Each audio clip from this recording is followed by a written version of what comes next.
Hello, my name's Mel. I'm one of the orthopaedic physiotherapists at Ashford Hospital. Hi, my name is Kate. I'm the Nurse Unit Manager of the Orthopaedic Ward. This short video will outline information and exercise to help prepare you for your total knee replacement surgery. Please remember that the information contained in this video is general advice only for a routine knee replacement. You should always follow any specific advice and instruction given to you by your surgeon.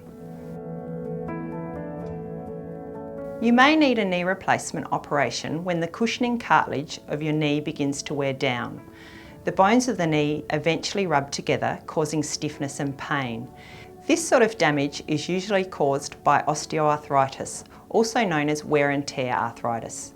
But the damage can also be due to other types of arthritis or following trauma to the knee. Recovery from knee replacement takes time and effort on your part, but by 6 months following surgery, pain should no longer be a problem. It does not always remove 100% of pain and discomfort, but usually relieves most of it. You should have greater mobility and a better quality of life. We would expect that many knee replacements will last up to 15 to 20 years. This diagram shows a side view of a normal knee. The slippery cartilage on the end of the thigh bone and the shin bone allows the bones to move easily against each other. To replace the knee joint, the surgeon removes the worn out ends of the bones and replaces them with metal and plastic. The end of the thigh bone, or femur, is replaced by a single curved piece of metal. The top end of the shin bone, or tibia, is replaced by a flat plate of metal. Plastic is fixed to this flat plate to act like cartilage and help the joint move easily. As with any surgery, there are risks associated with the procedure. Your surgeon will have discussed these with you in detail, but they may include superficial infection, deep infection, stiff knee joint, deep vein thrombosis, pulmonary embolus, numbness around the surgical incision. There are many benefits of having your knee replaced, which include relieving pain, improving mobility, in most cases lessening stiffness, therefore overall improving your quality of life and allowing you to return to activities that may have been restricted due to pain. Now that your surgery is scheduled, we will commence gathering your medical information. You will receive a phone call from a nurse at the hospital or doctor's rooms regarding your medical history, social history, and any medication you may be taking. We will discuss any pre-operative testing that may be required, including blood tests and anaesthetic reviews. This is an opportunity to ask questions. Closer to your admission to hospital, you will be given an admission time to present to reception. You will be given a fasting time. This means nothing to eat or drink. Please refrain from smoking or chewing gum. On your day of admission, please bring all your medications in their original boxes. Recent applicable x-rays if you have them, any medical equipment you use, e.g. CPAP machine and insulin pumps, and no money or valuables. If this is a requirement of your admission, please ask for them to be locked in the hospital safe. Your clothing and nightwear should include loose-fitting, comfortable garments. We encourage you to dress in day clothes from the second day after surgery. Shorts, t-shirts, skirts are appropriate. Good-fitting shoes and/or slippers with heel support, no thongs, and personal toiletries. You will be taken to day ward where a nurse will complete your admission. You will change into a hospital gown. Your belongings will be locked away and delivered to your post-operative ward on your return from theatre. You may see your anaesthetist in day ward or in the theatre area before surgery. When theatre is ready for you, you will be taken to the theatre area. Your name and personal details will be checked. Waiting in theatre holding bay is routine and gives your anaesthetist and surgeon an opportunity to see you just prior to your operation if necessary. Your anaesthetist will discuss the best type of anaesthetic for you: general anaesthetic, spinal anaesthetic, or regional nerve block. Please be aware if you do have a block that following your surgery you will notice your operated leg is numb and won't move. This is normal in patients who have had a nerve block or who have had a local block in theatre. Normal sensation and movement in your limb will return. On the completion of your surgery, you will be cared for in the recovery unit. This is where you will wake up and your pain managed prior to returning to your ward. Some patients may spend the first 24 hours in the critical care unit for closer observation. This is determined by your anaesthetist. You may have an oxygen mask over your mouth and nose. You will have a drip in your arm. You may have a drain coming from your wound. You may have a urinary catheter. You will have compression stockings on and inflatable sleeves around your legs, promoting blood flow and preventing blood clots. We encourage you to pump your feet regularly if able to assist in blood flow and to do regular deep breathing and coughing to keep your chest clear. Following your surgery, you will have pain. It is important to take regular pain relief to remain comfortable. Your nurse is there to help you decide and offer guidance as to the pain relief you may need. You will have access to different forms of pain relief. We encourage regular ice packs, regular simple analgesics, for example paracetamol, and narcotics if required. As pain is greater on movement and when bending your knee, you should assess your requirements for analgesia based on when you do this. I also suggest timing your analgesia before physiotherapy visits, as this will help you get more out of these sessions. Your nurse will give you your usual medications, which we will have locked away. Please be proactive in asking for pain relief. We want you to be comfortable. You will be assisted with your hygiene needs, with mobility, sitting out of bed and going for walks.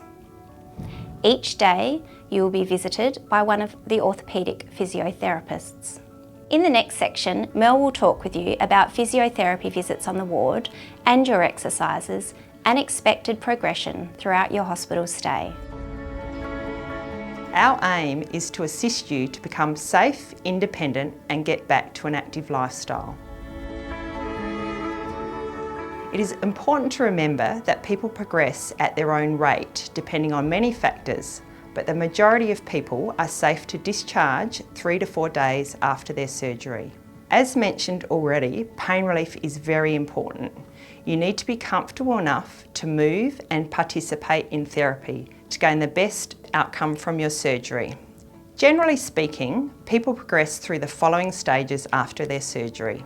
Depending on your surgeon's preference, we may assist you to stand up and take a few steps on the day of your operation, as long as you are medically well. The day after your operation, you will be assisted to get out of bed, walk with a frame and sit in the chair.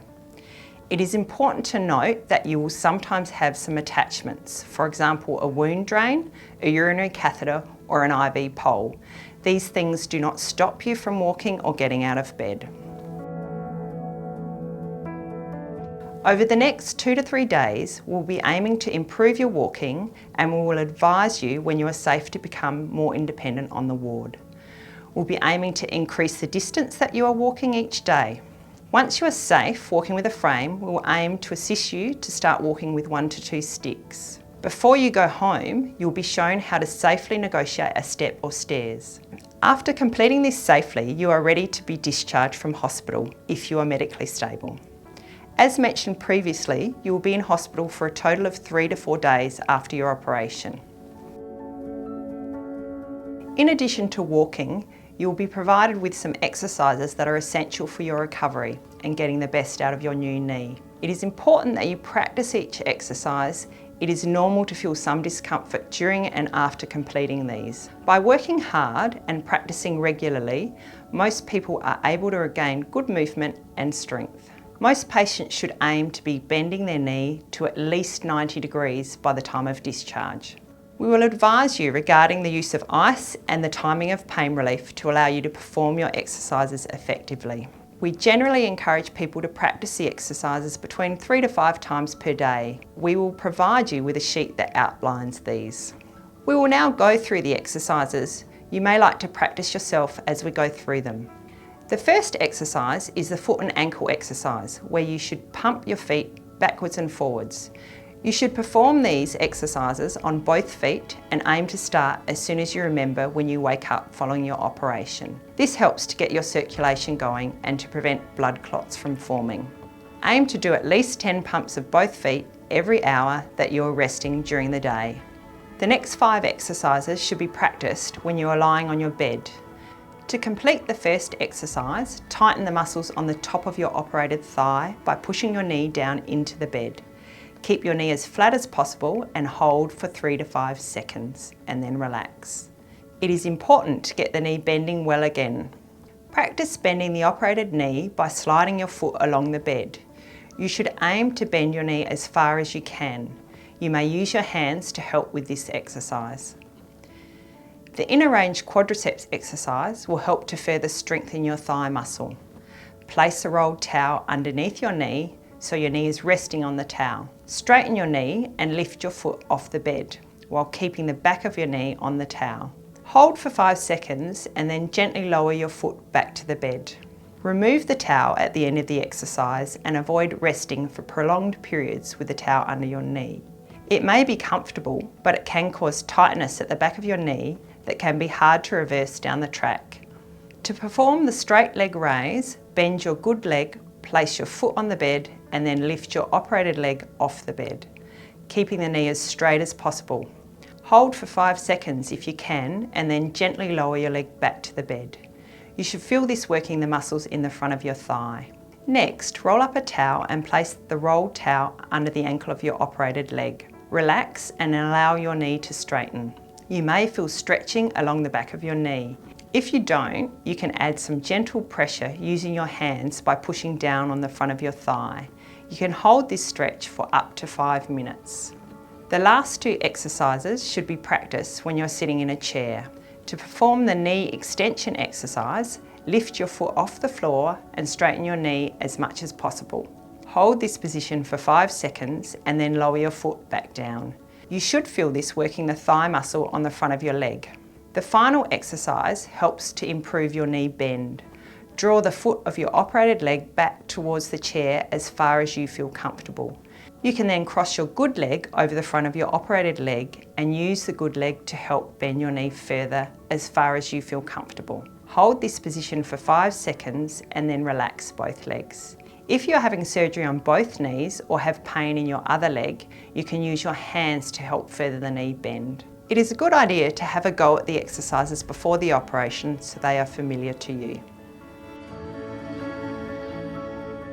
You may be seen by one of our discharge planners during your hospital admission. Your admission with us is a coordinated, individualised approach involving you and the treating team. This will ensure a safe and timely discharge. Generally, patients discharge directly home. However, if you require assistance on discharge, this will be discussed with you and your treating team. In order to plan your safe discharge, we will ask questions about your home environment and support. This is so we can advise on any equipment you may require. It also allows us to assess and practice any skills you may need to safely leave hospital. A discharge planning nurse may see you to assist with this part of your hospital stay.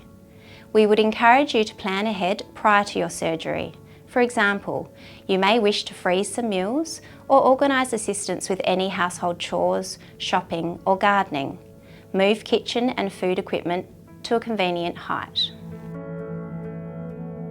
You will probably need some additional equipment when you leave hospital after your operation. Your physio can assist you to organise the hire of equipment required. For example, frame, sticks, toilet seat raiser or shower chair. Please note that if you are from the country, it may be easier to organise your equipment locally before admission. Ask your orthopaedic admission nurse for advice on what you will need prior to your operation if this applies to you. You cannot drive for the first 6 to 8 weeks following your surgery. You will need to discuss this with your surgeon and car insurance provider before starting again. You may travel as a passenger, but you will need to sit in the front seat with the seat moved back as far as it will go and the backrest slightly reclined. We would encourage you to take regular breaks during your journey.